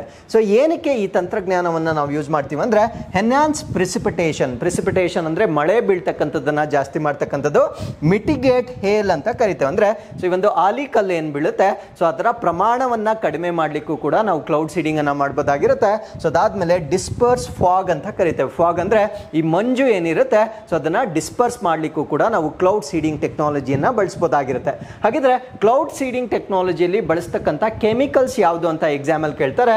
ಸೊ ಒಂದನ್ನ ನಾವು ಸಿಲ್ವರ್ ಅಯೋಡೈಡ್ ಅಂತ ಕರಿತೇವೆ, ಇನ್ನೊಂದನ್ನ ಪೊಟ್ಯಾಷಿಯಂ ಅಯೋಡೈಡ್ ಅಂತ ಕರಿತೇವೆ, ಸೊ ಇನ್ನೊಂದನ್ನ ಡ್ರೈ ಐಸ್ ಅಂತ ಕರಿತೇವೆ. ಸೊ ಈ ರೀತಿಯ ವಸ್ತುಗಳನ್ನ ಉಪಯೋಗಿಸಿಕೊಳ್ಳುವ ಮುಖಾಂತರ ಕ್ಲೌಡ್ ಸೀಡಿಂಗ್ ಅನ್ನ ನಾವು ಸಕ್ಸಸ್ಫುಲ್ ಆಗಿ ಮಾಡಬಹುದಾಗಿರುತ್ತೆ. ಸೊ ಇದರಿಂದ ಸಾಕಷ್ಟು ಮಳೆ ಆಗ್ತಕ್ಕಂಥದ್ದನ್ನ ನಾವಿಲ್ಲಿ ಗಮನಿಸಬಹುದಾಗಿರುತ್ತೆ. So with this let's get into question number 5. ದೇಶದ ಮೊದಲ ಹೈಬ್ರಿಡ್ ಪಿಚ್ ಅನ್ನು ಪರಿಚಯಿಸಲು ಭಾರತದಲ್ಲಿ ಯಾವ ಕ್ರಿಕೆಟ್ ಸ್ಟೇಡಿಯಂ ಅನ್ನು ಸಜ್ಜುಗೊಳಿಸಲಾಗಿದೆ? So which cricket stadium in India is set to introduce the country's first hybrid pitch? So hybrid pitch ಅಂದ್ರೆ ಸೊ ಅಲ್ಲಿರ್ತಕ್ಕಂಥ ನ್ಯಾಚುರಲ್ ಸಬ್ಸ್ಟೆನ್ಸ್ ಅನ್ನ ಮತ್ತೆ ಕೆಲವೊಂದು ಪಾಲಿಮರ್ಸ್ ಅನ್ನ ಎರಡನ್ನೂ ಕೂಡ ಮಿಕ್ಸ್ ಮಾಡುವ ಮುಖಾಂತರ ಒಂದು ಪಿಚ್ ಅನ್ನ ಡೆವಲಪ್ ಮಾಡ್ತಾ ಇದ್ದಾರೆ. ಸೊ ಇದನ್ನ ನಾವು ಹೈಬ್ರಿಡ್ ಪಿಚ್ ಅಂತ ಕರಿತೇವೆ. ಸೊ ಈ ಒಂದು ಹೈಬ್ರಿಡ್ ಪಿಚ್ ಅನ್ನ ನಮ್ಮ ಭಾರತ ದೇಶದಲ್ಲಿ ಎಲ್ಲಿ ಡೆವಲಪ್ ಮಾಡ್ತಾ ಇದ್ದಾರೆ ಅನ್ನೋದು ನಮ್ಮ ಪ್ರಶ್ನೆ ಆಗಿರುತ್ತೆ.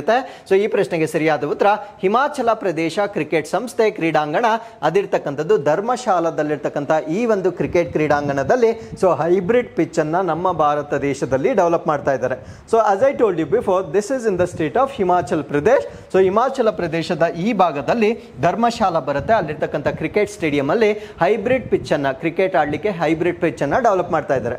ಸೊ ಹಿಮಾಚಲ ಪ್ರದೇಶದ ಗಡಿ ರಾಷ್ಟ್ರಗಳನ್ನ ಮತ್ತೆ ರಾಜ್ಯಗಳನ್ನ ನಾವು ನೋಡೋದಾದ್ರೆ, ಸೊ ಈ ಕಡೆ ನಾವು ಜಮ್ಮು ಕಾಶ್ಮೀರವನ್ನ ನೋಡಬಹುದು, ಈ ಕಡೆ ಪಂಜಾಬ್ ಅನ್ನ ನೋಡಬಹುದಾಗಿರುತ್ತೆ, ಈ ಕಡೆ ಉತ್ತರಾಖಂಡ ರಾಜ್ಯವನ್ನ ನೋಡಬಹುದು, ಈ ಕಡೆ ಚೈನಾ ರಾಷ್ಟ್ರವನ್ನ ನೋಡಬಹುದಾಗಿರುತ್ತೆ, ಈ ಕಡೆ ಲಡಾಖ್ ಅನ್ನ ನೋಡಬಹುದಾಗಿರುತ್ತೆ. ಸೊ ಇಷ್ಟು ರಾಜ್ಯ ಮತ್ತು ರಾಷ್ಟ್ರಗಳೊಂದಿಗೆ ಇದು ಗಡಿಯನ್ನ ಶೇರ್ ಮಾಡ್ಕೊಳ್ತಕ್ಕಂಥ ಒಂದು ರಾಜ್ಯವಾಗಿರುತ್ತೆ. ಸೊ ಈ ಒಂದು ರಾಜ್ಯದಲ್ಲಿ ಬರ್ತಕ್ಕಂಥ ಒಂದು ಸ್ಟೇಡಿಯಂ, ಇದನ್ನ ನಾವು Dharamshala's Himachal Pradesh cricket association stadium ಅಂತ ಕರಿತೇವೆ. ಸೊ ಈ ಒಂದು ಸ್ಟೇಡಿಯಂ ಅಲ್ಲಿ ನಮ್ಮ ಭಾರತ ದೇಶದ ಮೊಟ್ಟ ಮೊದಲ first in India hybrid pitch ಅನ್ನ ಡೆವಲಪ್ ಮಾಡ್ತಾ ಇದ್ದಾರೆ. ಸೊ ಈ ಒಂದು ಹೈಬ್ರಿಡ್ ಪಿಚ್ ಏನಿದೆ ಸೊ ಯಾರು ನಮಗೆ ಸಪೋರ್ಟ್ ಮಾಡ್ತಾ ಇದ್ದಾರೆ ಅಂದ್ರೆ, so SIS grass hybrid pitch technology from Netherland. So ನೆದರ್ಲ್ಯಾಂಡ್ಗೆ ಸಂಬಂಧಪಟ್ಟಂತೆ ಒಂದು ತಂತ್ರಜ್ಞಾನವನ್ನ ಉಪಯೋಗಿಸಿಕೊಳ್ಳುವ ಮುಖಾಂತರ ಸೊ ಈ ಒಂದು ಪಿಚ್ ಅನ್ನ ನಾವು ಡೆವಲಪ್ ಮಾಡ್ತಾ ಇದ್ದೇವೆ. ಸೊ ಈ ಒಂದು ಪಿಚ್ಗೆ ಇರ್ತಕ್ಕಂಥ ಒಂದು ಕ್ವಾಲಿಟೀಸ್ ಏನು ಅಂದ್ರೆ, ಮೋರ್ ಡ್ಯೂರಬಲ್, ಅಂದ್ರೆ ಅದರ ಒಂದು ಬಾಳಿಕೆ ಏನಿರುತ್ತೆ ಸೊ ಅದು ಹೆಚ್ಚು ವರ್ಷಗಳ ಕಾಲ ಬಾಳಿಕೆ ಬರ್ತಕ್ಕಂಥ ಒಂದು ಪಿಚ್ ಆಗಿರುತ್ತೆ. ಕನ್ಸಿಸ್ಟೆಂಟ್ ಆಗಿರುತ್ತೆ, ಕನ್ಸಿಸ್ಟೆಂಟ್ ಅಂದ್ರೆ ಸ್ಥಿರವಾಗಿರುತ್ತೆ. ಫಾರ್ ಎಕ್ಸಾಂಪಲ್ ನಾವು ಕೆಲವೊಮ್ಮೆ ಕ್ರಿಕೆಟ್ ಅನ್ನು ನೋಡುವಾಗ ಸೊ ಅದು ಅನ್ಈವನ್ ಬೌನ್ಸ್ ಆಗ್ತಾ ಇರುತ್ತೆ, ಅಂದ್ರೆ ಒಂದು ಬಾಲ್ ಜಾಸ್ತಿ ಬೌನ್ಸ್ ಆಗುತ್ತೆ, ಒಂದು ಬಾಲ್ ಕಡಿಮೆ ಬೌನ್ಸ್ ಆಗಿರುತ್ತೆ. ಸೊ ಅದನ್ನ ಲ್ಯಾಕ್ ಆಫ್ ಕನ್ಸಿಸ್ಟೆನ್ಸಿ ಅಂತ ಕರಿತೇವೆ. ಬಟ್ ಈ ರೀತಿಯ ಪಿಚ್ಗಳಲ್ಲಿ ಯಾವುದೇ ರೀತಿಯ ಇನ್ಕನ್ಸಿಸ್ಟೆನ್ಸಿಯನ್ನ ನಾವು ನೋಡ್ಲಿಕ್ಕೆ ಆಗೋದಿಲ್ಲ. ಸೊ ಅಷ್ಟು ಕನ್ಸಿಸ್ಟೆನ್ಸಿ ಇರುತ್ತೆ.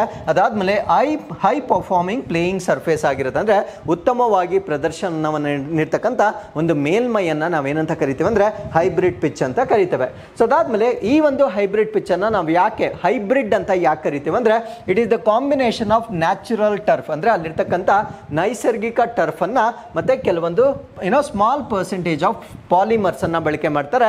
ಸೊ ಇವೆರಡನ್ನ ಮಿಕ್ಸ್ ಮಾಡಿಕೊಳ್ಳುವುದರ ಮುಖಾಂತರ ಸೊ ಇದನ್ನ ನಾವು ಹೈಬ್ರಿಡ್ ಪಿಚ್ ಅಂತ ಕರಿತೇವೆ. ಸೊ ಇದರ ಮೇಂಟೆನೆನ್ಸ್ ಅಂತಕ್ಕಂಥದ್ದು ತುಂಬಾ ಸುಲಭವಾಗಿರುತ್ತೆ.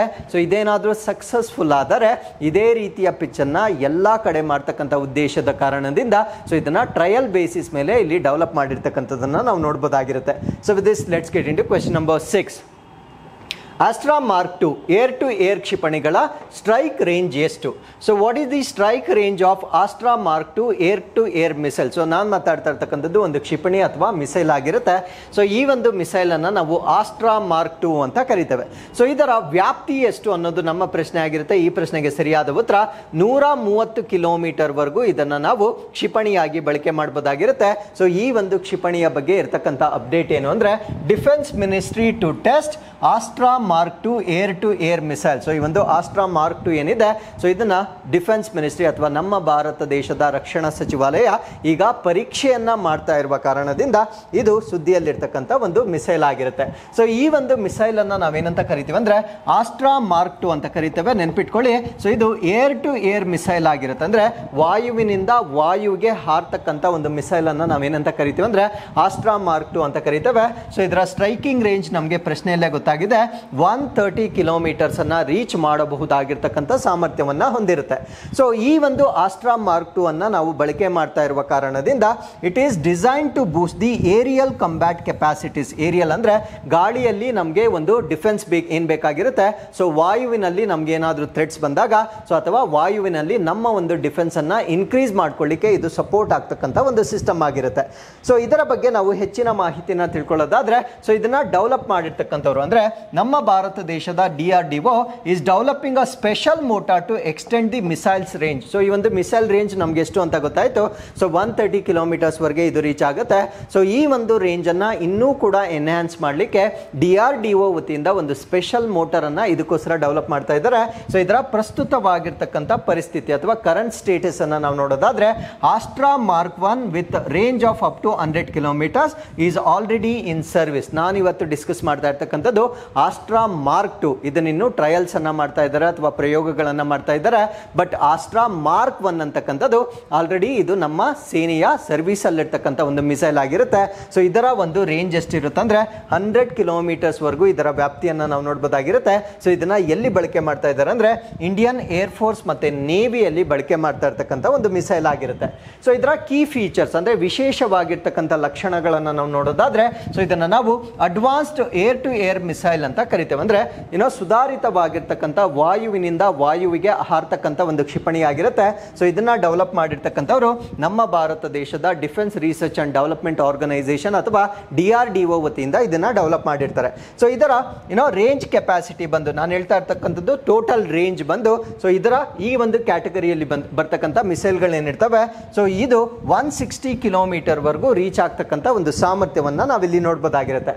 ಹಾಗಿದ್ರೆ ಈ ಒಂದು ಆಸ್ಟ್ರಾ ಏನಿದೆ, ಸೊ ಇದರ ಡಯಾಮೀಟರ್ ಅನ್ನ ನಾವು ನೋಡೋದಾದ್ರೆ, so it is slightly larger than the diameter of 190 millimetre compare to Astra mark I. So Astra Mark Iಗೆ ಆಸ್ಟ್ರಾ ಮಾರ್ಕ್ II ಅನ್ನ ನಾವು ಕಂಪೇರ್ ಮಾಡ್ಕೊಂಡಾಗ ಸೊ ಅದರ ಡಯಾಮೀಟರ್ ಅಂತಕ್ಕಂಥದ್ದು ಸ್ವಲ್ಪ ಜಾಸ್ತಿ ಇರುತ್ತೆ. ಸೊ 190 ಮಿಲಿಮೀಟರ್ ಬಂದು ಆಸ್ಟ್ರಾ ಮಾರ್ಕ್ II ಆಗಿರುತ್ತೆ. ಆಸ್ಟ್ರಾ ಮಾರ್ಕ್ I ಅಂತಕ್ಕಂಥದ್ದು 178 ಮಿಲಿಮೀಟರ್ ಇರ್ತಕ್ಕಂಥದ್ದನ್ನ ನಾವು ನೋಡಬಹುದಾಗಿರುತ್ತೆ. ಸೊ ಇದು ಮೋರ್ ಫ್ಯೂಯಲ್ ಅನ್ನ ಕ್ಯಾರಿ ಮಾಡ್ತಕ್ಕಂಥದ್ದು ಮತ್ತೆ ಲಾಂಗರ್ ರೇಂಜ್ ಅನ್ನ ರೀಚ್ ಆಗ್ತಕ್ಕಂಥ ಒಂದು ಸಾಧ್ಯತೆಯನ್ನ ನಾವು ಮಾರ್ಕ್ II ಅಲ್ಲಿ ನೋಡಬಹುದಾಗಿರುತ್ತೆ. ಸೊ ಇದರ ಸ್ಪೀಡ್ ಅಥವಾ ವೇಗವನ್ನ ನಾವು ನೋಡೋದಾದ್ರೆ 4 times the speed of sound, Mach number 4.5 ಅಂತ ಕರಿತೇವೆ. ಸೊ ಶಬ್ದದ ವೇಗಕ್ಕಿಂತ 4.5 ಟೈಮ್ಸ್ ವೇಗವಾಗಿ ಚಲಿಸ್ತಕ್ಕಂಥ ಒಂದು ಸ್ಪೀಡ್ ಅನ್ನ ನಾವಿಲ್ಲಿ ನೋಡಬಹುದಾಗಿರುತ್ತೆ. ಸೊ ಇದನ್ನ ನಾವು ಆಲ್ ವೆದರ್ ಕಂಪ್ಯಾಟಬಿಲಿಟಿ ಅಂತ ಕರಿತೇವೆ. ಅಂದ್ರೆ ವೆದರ್ ಹೇಗಿದ್ರೂ ಕೂಡ ನಾವು ಇದನ್ನ ಬಳಕೆ ಮಾಡಬಹುದಾಗಿರುತ್ತೆ. So even during day or night, so ಹಗಲಿನ ವೇಳೆ ಮತ್ತು ರಾತ್ರಿಯ ವೇಳೆ ಕೂಡ ಈ ಒಂದು ಕ್ಷಿಪಣಿಗಳನ್ನು ನಾವು ಬಳಕೆ ಮಾಡಬಹುದಾಗಿರುತ್ತೆ. ಸೊ ಇದರ ಒಂದು ಕಾಸ್ಟ್ ಅಂದರೆ ಒಂದು ಮಿಸೈಲ್ನ ವೆಚ್ಚ ಎಷ್ಟಾಗಿರುತ್ತೆ ಅಂದರೆ ಸೊ 8ರಿಂದ 10 ಕೋಟಿಗಳಷ್ಟು ಸೊ ಅದರ ವೆಚ್ಚವನ್ನು ನಾವಿಲ್ಲಿ ನೋಡ್ಬೋದಾಗಿರುತ್ತೆ. ಸೊ ಅದಾದ್ಮೇಲೆ ಈ ಒಂದು ಮಿಸೈಲ್ ಏನಿರುತ್ತೆ ಸೊ ಇದನ್ನ ನಾವು ಜಾಮರ್ ರೆಸಿಸ್ಟೆನ್ಸ್ ಅಂತ ಕರಿತೇವೆ. ಜಾಮರ್ ಅಂದ್ರೆ ಸೊ ಅದನ್ನ ಡಿಟೆಕ್ಟ್ ಮಾಡಬಹುದಾಗಿರುತ್ತೆ, ಅಂದ್ರೆ ಬೇರೆ ಎನಿಮಿ ರಾಷ್ಟ್ರಗಳು ನಮ್ಮ ಮಿಸೈಲ್ಗಳನ್ನು ಡಿಟೆಕ್ಟ್ ಮಾಡಬಹುದಾಗಿರುತ್ತೆ. ಬಟ್ ಅದಕ್ಕೂ ಕೂಡ ರೆಸಿಸ್ಟೆಂಟ್ ಅಥವಾ ಪ್ರತಿರೋಧವನ್ನ ಹೊಂದಿರತಕ್ಕಂಥ ಒಂದು ಕ್ಷಿಪಣಿ ಆಗಿರುತ್ತೆ.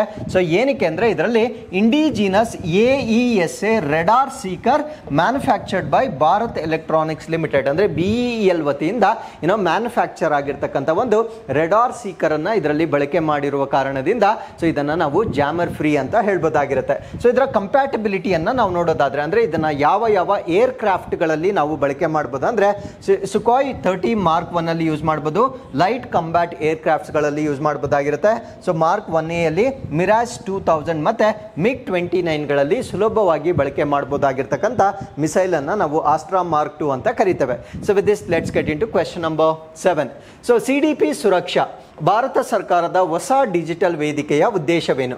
So what is the purpose of CDP Suraksha, the Indian government's new digital platform? So ಈ ಪ್ರಶ್ನೆಗೆ ಸರಿಯಾದ ಉತ್ತರ ತೋಟಗಾರಿಕೆ ರೈತರಿಗೆ ಸಹಾಯಧನ ವಿತರಿಸುವ ಪ್ರಕ್ರಿಯೆಯನ್ನು ಸುಗಮಗೊಳಿಸಲು, to streamline the process of dispersing subsidies to horticulture farmers ಅಂದ್ರೆ ತೋಟಗಾರಿಕೆ ರೈತರು ಏನಿರ್ತಾರೆ ಸೊ ಅವರಿಗೆ ಕೊಡ್ತಕ್ಕಂಥ ಸಬ್ಸಿಡಿಗಳನ್ನು ಸುಲಭವಾಗಿ ಅವರಿಗೆ ರೀಚ್ ಮಾಡಲಿಕ್ಕೆ ಮಾಡಿರ್ತಕ್ಕಂಥ ಒಂದು ಪ್ಲಾಟ್ಫಾರ್ಮ್ ಅನ್ನು ನಾವೇನಂತ ಕರಿತೀವಿ ಅಂದ್ರೆ CDP ಸುರಕ್ಷಾ ಅಂತ ಕರೀತೇವೆ. ಸೊ ಈ ಒಂದು ಆರ್ಟಿಕಲ್ ಅಲ್ಲಿ ನಮ್ಮ ಸರ್ಕಾರ ಹೊಸದಾಗಿ ಡಿಸೈನ್ ಮಾಡಿರ್ತಕ್ಕಂಥ CDP ಸುರಕ್ಷಾ ಪ್ಲಾಟ್ಫಾರ್ಮ್ ಬಗ್ಗೆ ಹೆಚ್ಚಿನ ಮಾಹಿತಿಯನ್ನು ಡಿಸ್ಕಸ್ ಮಾಡ್ತಾ ಬರೋಣ.